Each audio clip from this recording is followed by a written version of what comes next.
ইয়া নফসি বলে চিৎকার করবে।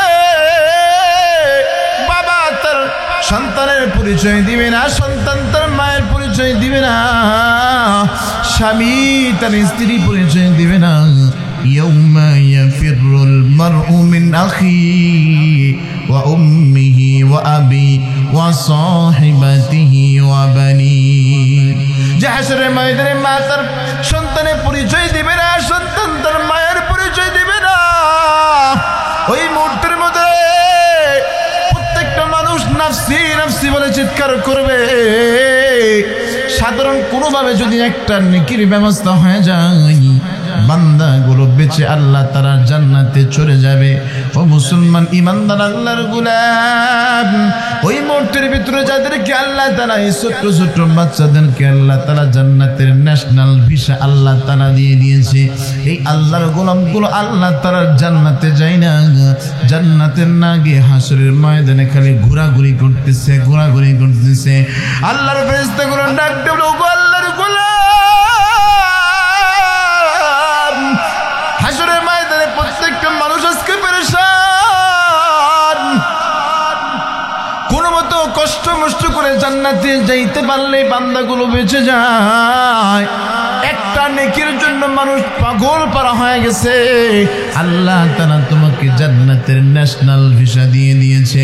ওগো আল্লাহর গোলাম, তোমরা আল্লাহ তাআলা জান্নাতে যাও না কেন? বান্দার যদি হায়াতি না থাকে, জীবনই না থাকে, বলেন তো এই নামাজের কোনো দাম আছে? রোজার কোনো দাম আছে? হায়াতের কত দাম? ছোট্ট একটা মিসাল দিলে আপনাদের বুঝে আসবে। হায়াত, একটু হায়াতের কত দাম একটি মিসাল দিয়ে আপনি। এই যে আজকে কবরস্থানের মাহফিলে আপনারা আসছেন, খেয়াল করে দেখবেন অনেক কবরস্থান একটু পুরাতন হওয়ার কারণে ভেঙে যায়। কথা বলেন না কেন? ভেঙে যায় না?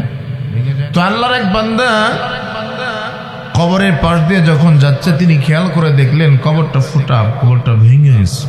তিনি চিন্তা করলেন কবরের ভিতরে কোনো শিয়াল টিয়াল ঢুকলো কিনা। তো তিনি কবরের কাছে যাওয়ার পরে তিনি তাকায় দেখে কবরের ভিতরে আল্লাহর এক গোলাম দাঁড়ায় দাঁড়ায় নামাজ পড়তেছে। এই অবস্থা দেখি কাকে জিজ্ঞাসা করবে? নামাজ শেষ হওয়ার আগ পর্যন্ত দাঁড়ায় আছে। নামাজ যখন শেষ হয়ে গেছে, আসসালামু আলাইকুম আহলাল কবর, সালাম দেওয়ার পরে সালামের জবাব আসছে, বলে ভাই আমি তো দেখি আপনি কবরের ভিতরে নামাজ পড়েন, আপনি কবরের ভিতরে ঢুকলেন কেমনে? বলে মানুষ স্বাভাবিকভাবে যেভাবে ঢুকে আমিও সেভাবেই ঢুকেছি, তবে দুনিয়াতে আমি যখন দুনিয়াতে ছিলাম আমার চোখের শীতলতা, আমার সবচেয়ে প্রিয় আমল ছিল নামাজ। দুনিয়াতে আমি ঠিকঠাক নামাজ তেমন পড়ার সুযোগ পাই নাই।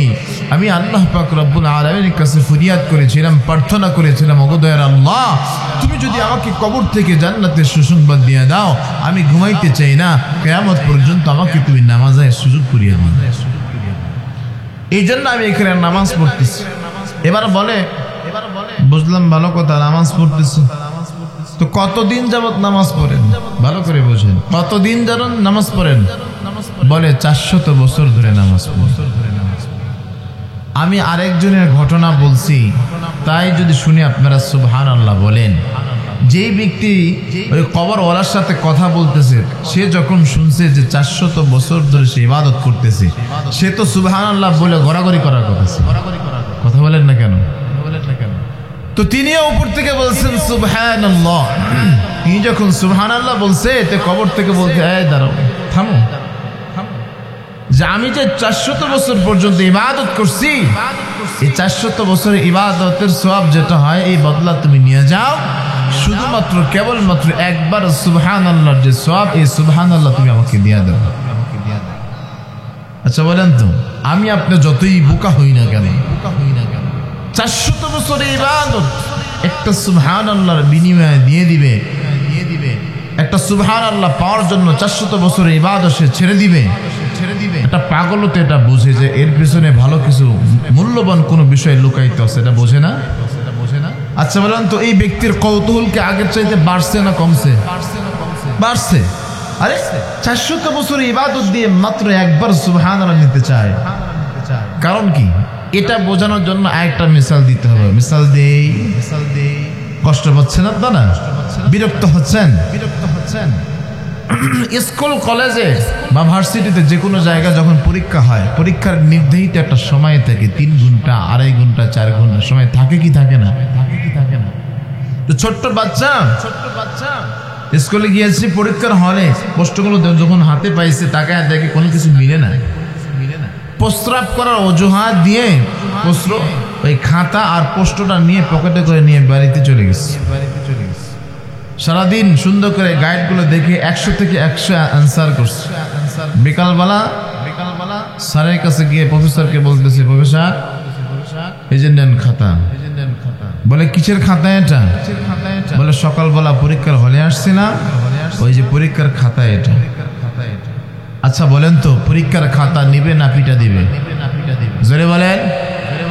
কারণ তার একটা নির্ধারিত একটা সময় ছিল, এই সময়ের ভিতরে সে যদি খোঁচা দিত, আকার একার যে যায়, সে জের জবর পেশ যাই লাগাইতো, বলেন তো এর বিনিময়ে তার পরীক্ষার রেজাল্ট ভালো হতো কি হতো না? নাম্বার দিত না? দিত। কিন্তু পরীক্ষার হলের সময় বেঁধে রেখে যখন সে সারাদিনে অ্যান্সার করছে, পরীক্ষার হলের বাহিরে সময়টা পার হয়ে গেছে, তখন সে যতই 100তে 100 অ্যান্সার করুক, বলেন তো এই অ্যান্সার করার দ্বারা কোনো ফায়দা আছে?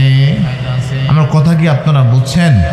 আমি তো পাবনা থেকে আসছি, আমার কথা বুঝতে আপনাদের কষ্ট হচ্ছে না তো? হ্যাঁ, মাশাআল্লাহ। তো এবার ওই যে কবরবাসী 400 বছর ইবাদত করছে, ওই বান্দা ডাক দিয়ে বলতেছে, ও মুসলমান ইমানদার আল্লাহর গোলাম, কথাগুলো দিল দিয়ে বুঝবেন। কবরের উপরে যে ব্যক্তি আছে তাকে ডাক দিয়ে বলতেছে, ও গো আল্লাহর গোলাম, আমি 400 বছর ধরে এক কবরের ভিতরে দাঁড়িয়ে নামাজ পড়তেছি। আল্লাহ পাক রব্বুল আলামিনের কাছে আমি দোয়া করেছিলাম, দোয়ার বিনিময়ে আল্লাহ পাক রব্বুল আলামিন আমাকে এটা সুযোগ আল্লাহ তাআলা দিয়েছেন। কিন্তু একটা কথা ভালো করে শুনে রাখো, দুনিয়ার হায়াতের জিন্দেগি আমি শেষ করে আসছি। 400 বছর কেন, 4000 বছর পর্যন্ত যদি আমি তার ইবাদত করি, এই ইবাদতের মূল্য আমার আল্লাহ তাআলার কাছে 1 পয়সা কানা করে কোনো দাম আল্লাহ তাআলার কাছে নাই। কিন্তু আল্লাহ পাক রব্বুল আলামিন যেন হায়াত নামক ঝুরি যেটা তোমাকে দিয়েছেন, মূল্যবান সময় হায়াত যেটা আল্লাহ পাক রব্বুল আলামিন তোমাকে দান করেছেন, ওই হায়াতের জিন্দেগির ভিতরে তুমি এখনো আছো। ওই হায়াতের জিন্দেগির ভিতরে একবার সুবহানাল্লাহ তুমি যেটা বলেছো, এই একবার সুবহানাল্লাহর মূল্য এই 400 বছর ইবাদত করার চাইতে বেশি। তাহলে হায়াতের দাম আছে না নাই? ও মুসলমান ইমানদার আল্লাহর গোলাম, কতগুলো দিল নিয়ে বুঝবেন। একবার সুবহানাল্লাহ বান্দা যখন একবার সুবহানাল্লাহ বলল, তো আল্লাহ পাক রব্বুল আলামিন ওই বান্দার জন্য জান্নাতের ভিতরে একটা বৃক্ষ রোপণ করে দেয়। যে বৃক্ষটার নিচ দিয়ে আরবের পাগলা ঘোড়া, দ্রুতগামী ঘোড়া যদি 400 বছর পর্যন্ত এই ছায়ার নিচ দিয়ে দ্রুত গতিতে চলাফেরা করে দৌড়াইতে থাকে, 400 বছর পার হয়ে যাবে। তারপরে একবার সুবহানাল্লাহ বলার পরে যে বৃক্ষ রোপণ হয়েছে, এই বৃক্ষের ছায়া সে অতিক্রম করতে পারবে না। এই যে একবার সুবহানাল্লাহ বলছেন না, জান্নাতের ভিতরে একটা বৃক্ষ রোপণ হয়ে গেছে। এই যে আবার বলছেন আরেকটা বৃক্ষ রোপণ হয়ে গেছে। মুসলমান ইমানদার আল্লাহর গোলাম, আমি যে কথা বুঝাইতে চাই, হায়াতের মূল্য আমার আল্লাহ পাক রব্বুল আলামিনের কাছে অনেক বেশি। একবার সুবহানাল্লাহর মূল্য যদি এত বেশি হয়, ও মুসলমান ইমানদার আল্লাহর গোলাম, আমরা যে 4 স্টলে বসে বসে ঘন্টার পর ঘন্টা গল্প করি, বলেন তো এই সময়ের দাম আল্লাহ তাআলার কাছে আছে না নাই? ও মুসলমান ইমানদার আল্লাহর গোলাম, ফিকে একটি মাসালা দিলে আপনাদের আর সহজে বুঝে আসবে। হায়াতের কত মূল্য আল্লাহ পাক রব্বুল আলামিনের কাছে। আল্লাহ পাক রব্বুল আলামিন হায়াতের মর্যাদা বুঝাইতে গিয়ে একটি ফিকে মাসালা দিলে আপনাদের হায়াতের মর্যাদাটা ভালো বুঝে আসবে। অনেক অঞ্চলের ভিতরে, আমাদের অঞ্চলেও দেখি, আপনাদের অঞ্চলে অনেক সময় দেখবেন, আমরা দেখেছি অনেক মা বোনদের বাচ্চা হয়, যমজ বাচ্চা হয় কি হয় না? জোরে বলেন। যমজ বাচ্চা হয়। একসময় দেখতাম 2টা হইতো, এখন তো 3টা 4টা 5টা 7টার খবরও পাওয়া যায়। বর্তমান জামানায় প্রতিবন্ধীর সংখ্যা বেড়ে গেছে। কথা বলেন না কেন? প্রতিবন্ধীর সংখ্যা বেড়ে গেছে কেন? একটা কারণ আছে। বর্তমান জামানায় আমার মা বোন যারা আছেন, যুবক যুবতী যারা, এরা বিবাহের আগেই ডিসাইড করে নেয় বিবাহের পরে সে বাচ্চা কয়টা নিবে। কথা বলেন না কেন? তো আমাদের সমাজে একটা স্লোগান আছে, 2টার বেশি সন্তান নয়, একটা হলে ভালো হয়। কথা বলেন না কেন? 2টার বেশি সন্তান না, একটা হলে ভালো হয়। একটা ভালো না, 2টা ভালো না, 5টা ভালো, এটা কে জানে? আরো জোরে বলেন, কে জানে? আল্লাহ তাআলা জানে। বান্দার 5টা হলে ভালো হবে না 3টা হলে ভালো হবে, এটা আল্লাহ তাআলা জানে। বান্দা কি বলে যে 2টার বেশি সন্তান না, একটা হলে ভালো হয়। প্রথমত আল্লাহ পাক রব্বুল আলামিন বুঝাইতে চায়, বান্দা একবার তো দিবা নাকি? কথা কন নাকি? বিবাহের পরে বাচ্চা একবার নিবে না, একবারই 5টা দিয়ে দিবে। কথা কন না কেন? অনেক সোশ্যাল মিডিয়াতে আমরা দেখি 4টা 5টা করে বাচ্চা হয়। একবার তো নিবা, একবারই 5টা দিয়ে দিবে। আল্লাহ, ওই যে আবার আরেকটা স্লোগান, 2টার বেশি সন্তান না, একটা হলে। একটা নিচে আমাদের সমাজে সিস্টেমটা হচ্ছে, প্রথম ছেলে মেয়ে হয়েছে, প্রথমটা মেয়ে হয়েছে, পরেরটা ছেলে হোক, ছেলে মেয়ে 2টা হলে ভালো হয়। কথা বলেন না কেন? আল্লাহ পাক রব্বুল আলামিন বলে, বান্দা আমি যেটা দিব সেটা ভালো। তুমি হাত ঘোরাচ্ছ, তোমারটাও থাক আমারটাও থাক। একটা সুস্থ আর একটা অসুস্থ, বিকলাঙ্গ অসুস্থ, বলেন তো দেখি 10টা সুস্থ বাচ্চা প্রতিপালন করতে যেই সুবিধা হয়, যে আরাম হয়, একটা যেটা অসুস্থ ন্যাংরা খুরা বয়রা, সেটা পালন করা কি সহজ হয় না কঠিন হয়? 10টার চাইতে বেশি কঠিন হয়। এই জন্য আল্লাহ তাআলা বলে, বান্দা আমি দিতে চাইলাম তোরে, আমার যা ইচ্ছা সেটা, তুমি সেটা না নিয়ে তুমি নিজের থেকে 2টা চাচ্ছ, যাও, তোমারটা থাক আমারটা থাক। একটা সুস্থ একটা অসুস্থ, 1.5টা। কথা কন না গায়ে? 10টার যে কষ্ট, এই 1.5টা তার চাইতে বেশি কষ্ট হয়। ঠিক কিনা বলেন? আমি যেটা বুঝাইতে চাই, যে জমজ বাচ্চা হয়, খেয়াল করে দেখবেন, একজন ব্যক্তি একজন মায়ের প্রথম যে বাচ্চাটা হয়েছে, এই বাচ্চাটা ক্লিন সুস্থ জন্মগ্রহণ করছে, কিন্তু এই বাচ্চাটা মৃত জন্মগ্রহণ করেছে। কি হয়েছে? জোরে বলেন। আপনারা একটু হা হু বলেন, তাছাড়া আমি বুঝবো না যে আপনারা আমার ভাষা বুঝতেছেন। জন্মগ্রহণ করছে মৃত, জন্মগ্রহণ করছে কি? মৃত, সুস্থ একবার সবাই। তার 2 মিনিট বা 3 মিনিট পরে আরেকটা বাচ্চা জন্মগ্রহণ করেছে, সে বাচ্চাটাও সুস্থ ক্লিন, কিন্তু সে দুনিয়াতে 10 সেকেন্ড বা 1 মিনিটের হায়াত পাইছে। প্রথমটা মৃত জন্মগ্রহণ করছে, কান্না করে নেই, মৃত্যুই জন্মগ্রহণ করছে। আর একটা বাচ্চা 2 মিনিট পরে হয়েছে, কিন্তু সে বাচ্চাটা ক্রন্দন করছে, কান্না করছে, একবার মা বলে ডাকছে। তারপরে আল্লাহ ইবাদত করনে ওলা বুজুর্গ যেমন তার দাফন কাফন করতে হয়, নামকরণ করতে হয়, ঠিক এই বাচ্চার হুবহু তাই করতে হবে। ঠিক কিনা বলেন? কারণ সে হায়াত পেয়েছে। এই এতটুকু হায়াতের কত মূল্য, এটা সম্পর্কে আল্লাহ রাসূল সাল্লাল্লাহু আলাইহি ওয়াসাল্লাম বলেন, কিয়ামতের ময়দানে আল্লাহ তাআলা যখন বিচার কার্য শুরু করবে, তখন আল্লাহ পাক আল্লাহ তাআলা দান করবে। ওই সময়ের ভিতরে যে মানুষগুলো ইয়া নাফসি বলে চিৎকার করবে, বাবা তার সন্তানের পরিচয় দিবে না, সন্তান তার মায়ের পরিচয় দিবে না, স্বামী তার স্ত্রী পরিচয় দিবে না। ইয়াউমা ইয়াফিরুল মারউ মিন আখিহি ওয়া উম্মিহি ওয়া আবি ওয়া সাহিবাতিহি ওয়া বানিহি। যে হাসরের ময়দানে মা তার সন্তানের পরিচয় দিবে না, সন্তান তার মায়ের পরিচয় দিবে না। ওই মুহূর্তের মধ্যে প্রত্যেকটা মানুষ নাফসি নাফসি বলে চিৎকার করবে। সাধারণ কোনোভাবে যদি একটা নেকির ব্যবস্থা হয়ে যায়, বান্দাগুলো বেঁচে আল্লাহ তাআলার জান্নাতে চলে যাবে। ও মুসলমান ঈমানদার আল্লাহর গোলাম, ওই মুহূর্তের ভিতরে যাদেরকে আল্লাহ তাআলা এই ছোট্ট ছোট্ট বাচ্চাদেরকে আল্লাহ তাআলা জান্নাতের ন্যাশনাল ভিসা আল্লাহ তাআলা দিয়ে দিয়েছে, এই আল্লাহর গোলামগুলো আল্লাহ তাআলার জান্নাতে যায় না, জান্নাতের না গিয়ে হাসরের ময়দানে খালি ঘোরাঘুরি করতেছে, ঘোরাঘুরি করতেছে। আল্লাহর ফেরেশতাগুলো ডাক দেবে, ওগো আল্লাহর গোলাম, হাসরের ময়দানে প্রত্যেকটা মানুষ আজকে পেরেশান, কোনো মতো কষ্ট মষ্ট করে জান্নাতে যাইতে পারলে বান্দাগুলো বেঁচে যায়। একটা নেকির জন্য মানুষ পাগল পারা হয়ে গেছে, আল্লাহ তাআলা তোমাকে জান্নাতের ন্যাশনাল ভিসা দিয়ে দিয়েছে। ওগো আল্লাহর গোলাম, তোমরা আল্লাহ তাআলা জান্নাতে যাও না কেন?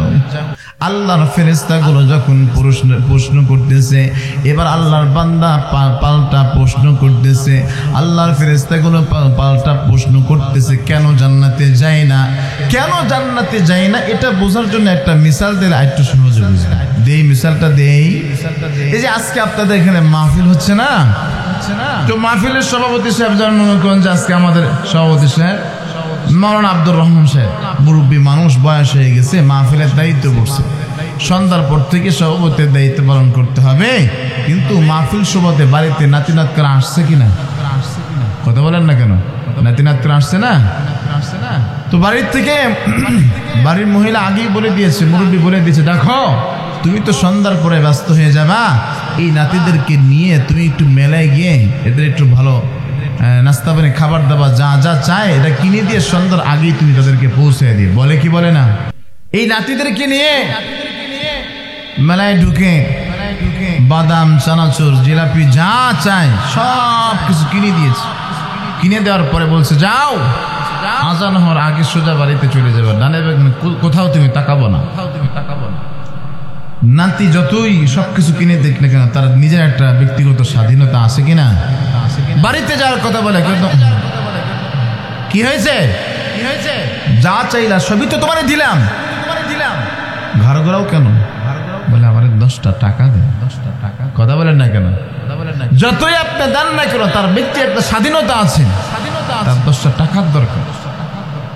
তো 10টা টাকাও দিয়েছে নাতির কাছে, যাও যা চাইছো সব দিয়েছে, টাকা চাইছো টাকাও দিলাম, সোজা বাড়ির দিকে রওনা হও, কোথাও থাকবে না।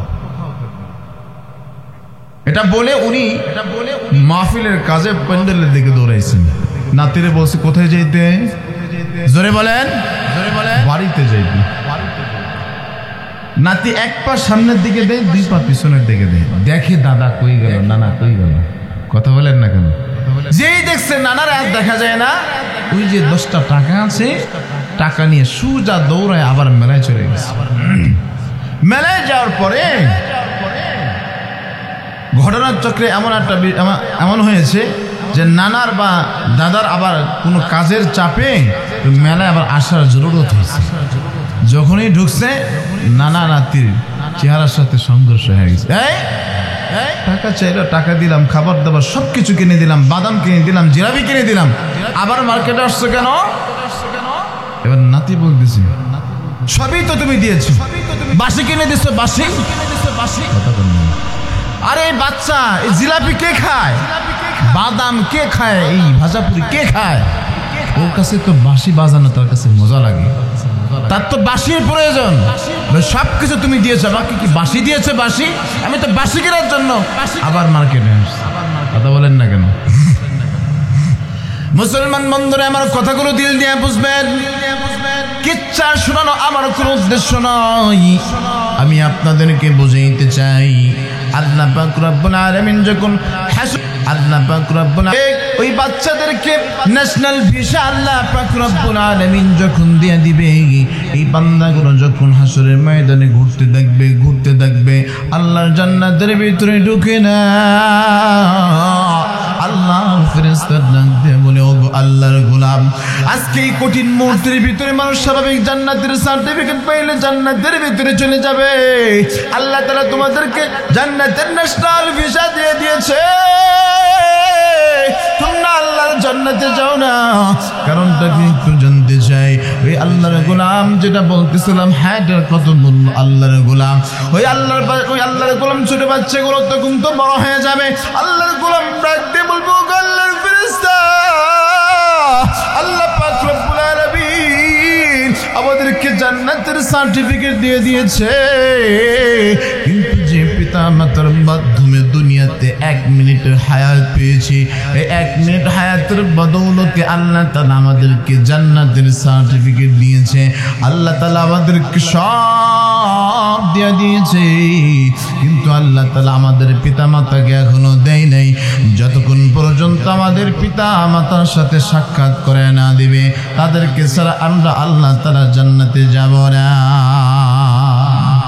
এই জন্য মুসলমান যাদের ছোট ছোট বাচ্চাগুলো মারা যায়, নাবালেক অবস্থায় যারা দুনিয়া থেকে চলে যায়, হাসরের ময়দানে তাদের জন্য সুপারিশ করবে এই ছোট ছোট বাচ্চাগুলো। এই জন্য মুসলমান বলতেছিলাম আল্লাহ তাআলা হায়াতের কসম খেয়েছেন। ও মুসলমান ইমানদার আল্লাহর গোলাম, মাত্র একটুখানি হায়াত পাওয়ার কারণে আল্লাহ পাক রব্বুল আলামিন পিতামাতার নাজাতের উসিলা আল্লাহ তাআলা ছোট্ট বাচ্চাদেরকে দিয়ে দেয়, কারণ তারা জিন্দেগির ভিতরে 30 সেকেন্ড বা 1 মিনিটের হায়াত সে পেয়েছিল। ঠিক কিনা বলেন? ও মুসলমান ইমানদার আল্লাহর গোলাম, হায়াতের তো বলল আল্লাহর পয়গম্বর সাল্লাল্লাহু আলাইহি ওয়াসাল্লাম হায়াতের মূল্য সম্পর্কে বুঝাইতে গিয়ে আল্লাহর পয়গম্বর সাল্লাল্লাহু আলাইহি ওয়াসাল্লাম বিভিন্ন বিষয়ে সাহাবাদেরকে বলতেন। আল্লাহর পয়গম্বর একটা চিরাচরিত একটা অভ্যাস ছিল, আল্লাহর পয়গম্বর প্রত্যেকদিন ফজরের নামাজের পরে যখন ঘুরে বসতেন, রাতের বেলা যদি কোনো প্রকার স্বপ্ন দেখতেন, আল্লাহর পয়গম্বর সাহাবায়ে কেরামদেরকে এই স্বপ্নের ব্যাখ্যাগুলো আল্লাহর পয়গম্বর দিতেন। অথবা কোনো সাহাবায়ে কেরাম যদি কোনো প্রকার স্বপ্ন দেখতেন, এই স্বপ্নের তাবিরগুলো আল্লাহর পয়গম্বর দিয়ে দিতেন। আল্লাহর পয়গম্বর যখন ফজরের নামাজের পরে ঘুরে বসেছে, আল্লাহর পয়গম্বর একজন জলিল কদর সাহাবী তালহা ইবনে উবাইদুল্লাহ নামক একজন সাহাবী আল্লাহর পয়গম্বরকে ডাক দেওয়ার, ওগো পয়গম্বর, আমি আজকে বড় পেরেশানির ভিতরে আছি। বলে, তুমি কেন পেরেশানির ভিতরে আছি? কেন পেরেশানির ভিতরে তুমি আছো একটু জানতে চাই। ও মুসলমান ইমানদার আল্লাহর গোলাম, দিনের কানটা একটু লাগায়া দেন।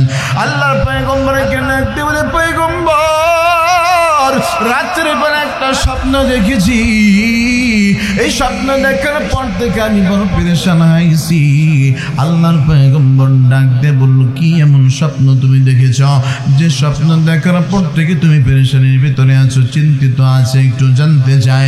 আল্লাহর পয়গম্বরকে ডাক দিয়ে বলে, পয়গম্বর, আপনার কি মনে আছে নাকি অমুক গোত্রের ভিতরে আপনি আগমন করেছিলেন, সেখানে আমিও আপনার সাথে উপস্থিত ছিলাম। একটি গোত্র থেকে 2 জন ব্যক্তি একসাথে আপনার হাতে হাত রেখে মুসলমান হয়ে গিয়েছিল। বলে, হ্যাঁ আমার স্মরণ হয়েছে। এবার ডাকতে বলে, পয়গম্বর,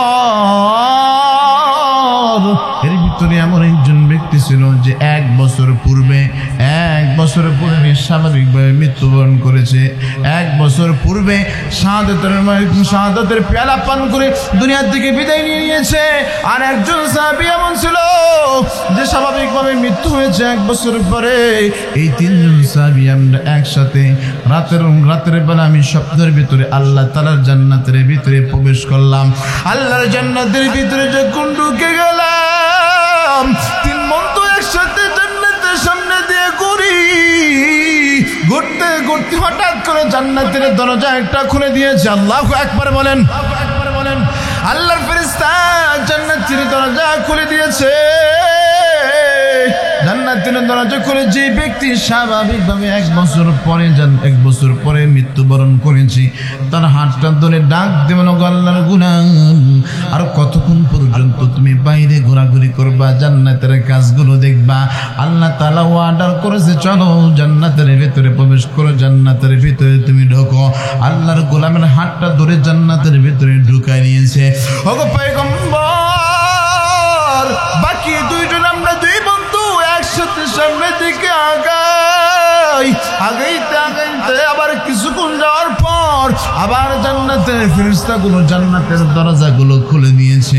আমার সাথে এক বন্ধু, যে ব্যক্তি 1 বছর পূর্বে শাহাদাতের পেয়ালা পান করে ইলাহি কালিমাতুল্লাহ কোরআনকে জিন্দা করার জন্য জিহাদের ময়দানে গিয়ে শাহাদাত বরণ করেছে 1 বছর পূর্বে, এই বন্ধুর হাতটা ধরে ডাক দিয়ে বলে, ও আল্লাহর গোলাম, আর কতক্ষণ পর্যন্ত বাহির থেকে দেখবা জান্নাতের কাজগুলো?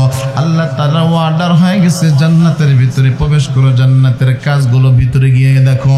এই মুহূর্তের মধ্যে গো পয়গম্বর, আমি আল্লাহর ফেরেশতাকে ডাক দিয়ে বললাম, ও আল্লাহর ফেরেশতা, আমার 2 জন বন্ধু একসাথে আমরা আসছিলাম, এক বন্ধুকে আগে তুমি নিয়ে গেলা, আবার এক বন্ধুকে তুমি নিয়ে যাচ্ছ, একটু জানতে চাই আমার সিরিয়াল কে হবে না? এবার আল্লাহর ফেরেশতা ডাক দিয়ে বলে, ওয়াস-সাবিকুনাল আউওয়ালুনা মিনাল মুহাজিরিনা ওয়াল আনসার।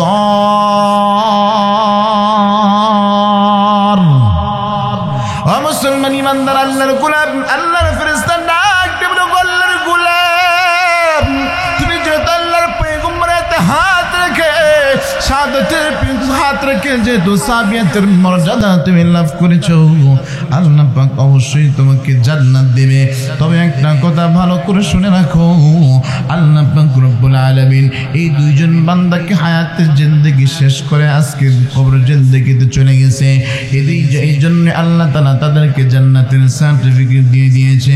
কিন্তু ওগো আল্লাহর গোলাম, ওগো আল্লাহর নবী সাহাবী, তুমি দেখুন হায়াতে জিন্দেগিতে আছো, যখন তোমার মরণ হয়ে যাবে আল্লাহ পাক রব্বুল আলামিন তোমাকেও জান্নাতের মেহমান বানায় দিবে।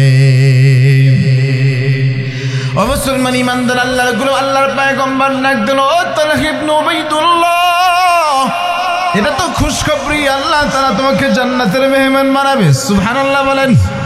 তাহলে তোমাকে কোন জিনিস তোমাকে পেরা দেয়, কোন জিনিস তোমাকে পেরেশানির ভিতরে ফেলাইছে একটু জানতে চাই।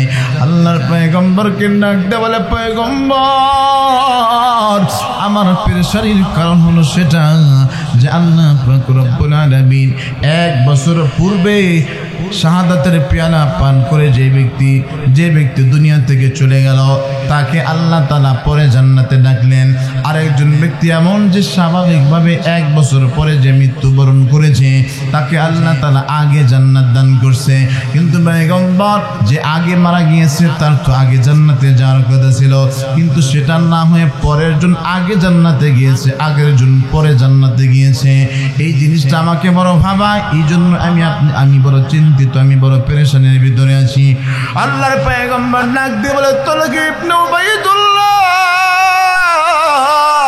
আমার আল্লাহ পাক রব্বুল আলামিন বড় ইনসাফগার, আমার আল্লাহ পাক রব্বুল আলামিন বান্দার উপর জুলুম করে না, আমার আল্লাহ পাক রব্বুল আলামিন বান্দার উপরে কিঞ্চিত পরিমাণে জুলুম করবে না। বলেন তো দেখি, আমার আল্লাহ তাআলা কি বান্দার উপরে জুলুম করবে? জোরে বলেন।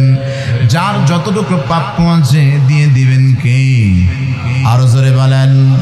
আল্লাহর পয়গম্বর ডাক দিয়ে বলে, তালহা ইবনে উবাইদুল্লাহ, এবার আমি তোমার কাছে জানতে চাই যে সাহাবী 1 বছর পরে স্বাভাবিকভাবে মৃত্যুবরণ করেছে, একসাথেই তারা মুসলমান হয়েছে, আরে তার এক বন্ধু তো 1 বছর পূর্বে সে শাহাদাত বরণ করেছে, তারপরে সে 1 বছর অতিরিক্ত সে দুনিয়াতে জীবিত ছিল। আমি তোমার কাছে জানতে চাই, প্রত্যেকদিন নামাজ কয় ওয়াক্ত? একটু বলেন না, প্রত্যেকদিন নামাজ কয় ওয়াক্ত? নাক দিয়ে বলে, ও তালহা ইবনে উবাইদুল্লাহ, আমার এই সাহাবী কি প্রত্যেকদিন 5 ওয়াক্ত নামাজ সে পড়েছে? বলে, জি ইয়া রাসূলুল্লাহ।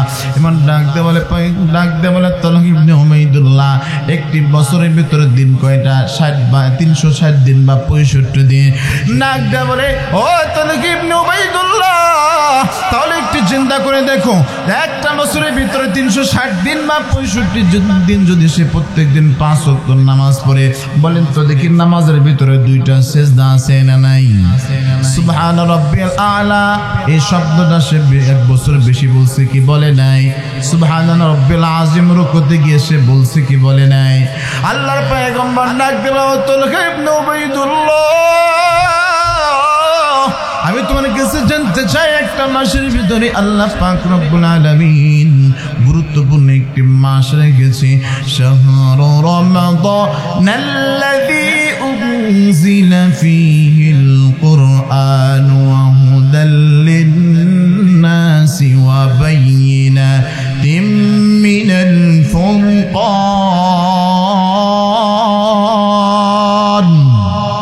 আল্লাহ পাক রব্বুল আলামিন ডাক দিয়ে বলো, ও তালক ইবনে উবাইদুল্লাহ, আমি তোমার কাছে জানতে চাই একটা বছরের ভিতরে আল্লাহ পাক রব্বুল আলামিন 12টা মাসের ভিতরে সবচেয়ে গুরুত্বপূর্ণ একটি মাস মাহে রমজান আল্লাহ তাআলা তাকে দান করছে কি করে নাই? বলে জি ইয়া রাসূলুল্লাহ, একটা মাস রমজান সে বেশি পাইছে, একটা মাস রমজান 30টা রোজা সে বেশি রাখছে কি রাখে নাই? বলে জি ইয়া রাসূলুল্লাহ, 30টা রোজা সে বেশি রাখছে।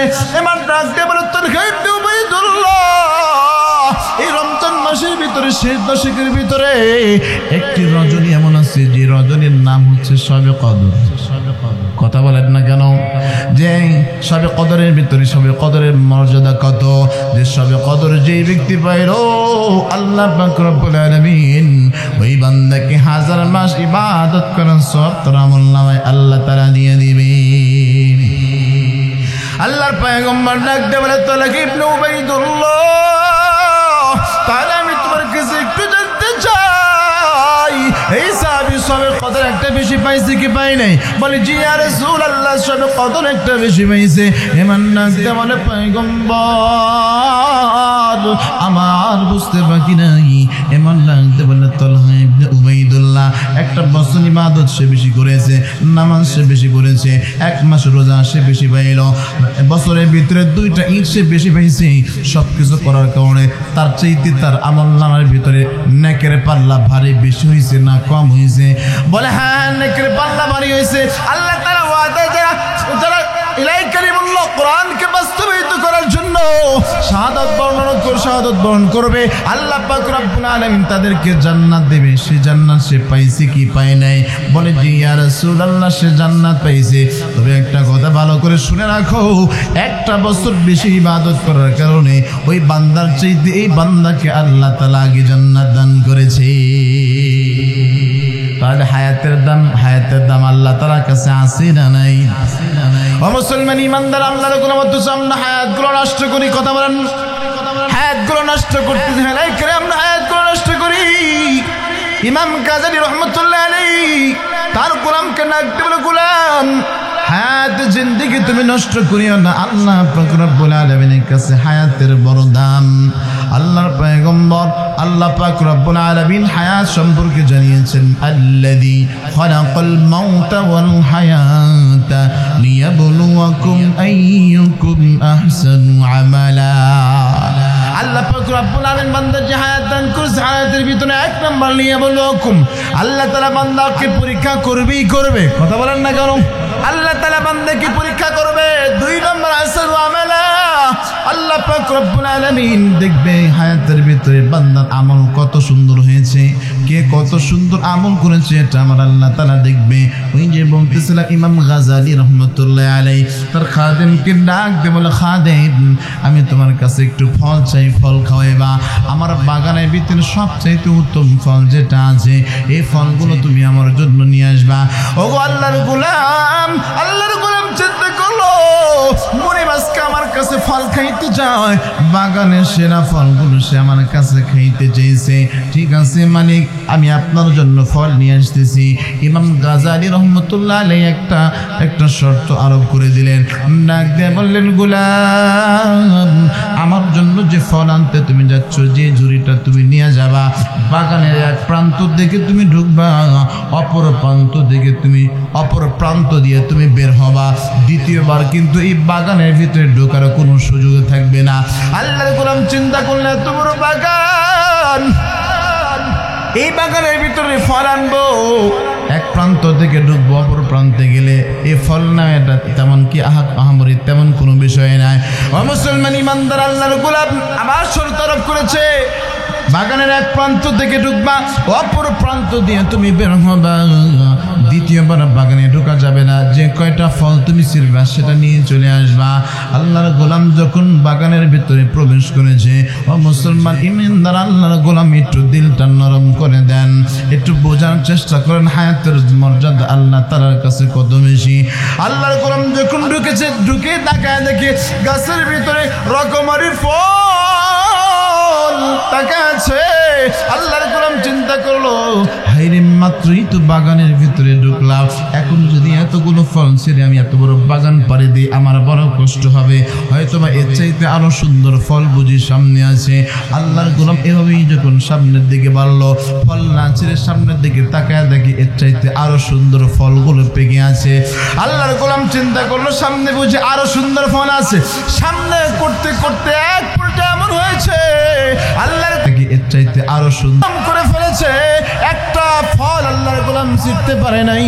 আল্লাহর গোলাম খালি ঝুড়ি নিয়ে যখন মনিবের কাছে ইমাম গাজালির কাছে আসলো, ইমাম গাজালির কাছে এসে ঝুড়িটা দিয়ে ডাক দিয়ে বলে, মনিব আমি হেরে গেলাম, আমি আপনার জন্য ফল আনতে পারলাম না। ইমাম গাজালি ডাক দিয়ে বলে, রে গোলাম আমার তুমি হেরে গেছো, বিষয়টা হারা জেতা কোনো খেলা এটা না। আমি তোমাকে একটা শিক্ষা দিতে চাইলাম যার দ্বারা পুরা জাতি সারা জীবন মনে রাখতে পারে। ও গোলাম, আল্লাহ পাক রব্বুল আলামিন দুনিয়াতে প্রত্যেকটা মানুষকে হায়াত নামক একটা ঝুড়ি দান করছেন। তোমাকে যেমন একটা হায়াত দিয়েছি যে এই বাগানের ভিতর দিয়ে তুমি ঢুকবা, অপর প্রান্ত দিয়ে তুমি বের হবা, যদি এর ভিতরে তুমি ফল না ছিঁড়তে পারো দ্বিতীয়বার ঢোকার কোনো সুযোগ নাই। ঠিক তদরূপ আল্লাহ পাক রব্বুল আলামিন বান্দাদেরকে একটা হায়াত নামক একটা বস্তু আল্লাহ তাআলা দিয়েছে, একটা ঝুড়ি আল্লাহ তাআলা দিয়ে দিয়েছে। এই বান্দা যখন দুনিয়া হায়াত পাইলো, বান্দা যখন কিশোর থেকে যখন বান্দা যৌবনে চলে গেছে, আল্লাহর গোলামকে যখন বলা হয় ভাই চলো নামাজে যাই, আল্লাহর গোলাম ডাক দিয়ে বলে, হুজুর নামাজের সময় হয় নাই, এখনো তো মুখে দাড়ি হয় নাই। কথা কর না কেন? মুখে দাড়ি একটু লম্বা হোক, বিয়ে শাদী করি এখনই যদি দাড়ি রাখি, এখনই যদি আমরা দাঁড়িয়ে রাখি, দাঁড়িয়ে রাখলে তো সুন্দরী সুন্দরী মেয়েগুলো আমাদেরকে পছন্দ করবে না। কথা কন না কেন? এ যুবক, একটা কথা তুমি ভালো করে শুনে রাখো, যাই বান্দার মুখের ভিতরে দাঁড়িয়ে থাকবে ওই বান্দার ঘরের ভিতরে নেককার দিনদার স্ত্রী ঢুকায় দিবেন আমার আল্লাহ। বাদকার যে হবে, যে দাড়ি পছন্দ করবে না, পর্দা পছন্দ করবে না, সেই ব্যক্তি দাড়িওয়ালার কাছে আসবেই না। কথা কন না কেন?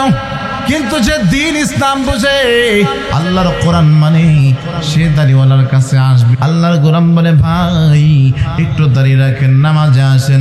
বলে, হুজুর মাত্রই তো বিবাহ শাদী করলাম, একটু হানিমুন করি।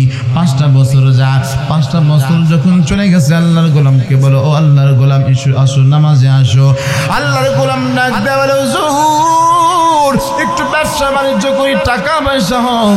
টাকা পয়সা যদি হয়, মন মানসিকতা ভালো থাকবে, তখন ইবাদত করতে মন বসবে। বলে কি বলে না?